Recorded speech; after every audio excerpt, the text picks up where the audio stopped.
সব ধ্বংস করছেন। ছাত্র রাজনীতি বন্ধ করার কথা বলে ছাত্ররা এখন রাজনীতি করে। কেন সাজিদ আলম এখন নেতা? কেন আসিফ মাহমুদ এখন নেতা? আন্দোলন করে লাভ কি? কেন গেছিল আন্দোলনে? আপনারা প্রত্যেকটা পুরাই জাতি ধ্বংস করে দিছে এই এনসিপি। এনসিপির মুখে জুতা মারতে ইচ্ছা করে। লাশে সঠিক সমীকরণ, একটা সেকশনে 30টা করে বাচ্চা থাকে।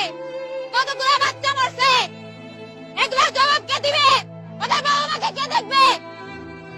হ্যাঁ, সকালে যে বাচ্চা হাসি মুখে বাসা থেকে গেল, সেই বাচ্চা আর ফিরতে পারবে না।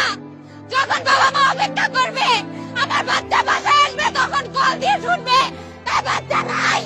সেনাবাহিনী, আমার বাবাও ছিল, ঠিক আছে, আমার বাবাও এক্স-আর্মি। এরকম অমানুষ না, এরকম অমানুষ বানাইছে কে? কে তাদেরকে সাহস দিবে স্টুডেন্টের উপর লাঠিচার্জ করা?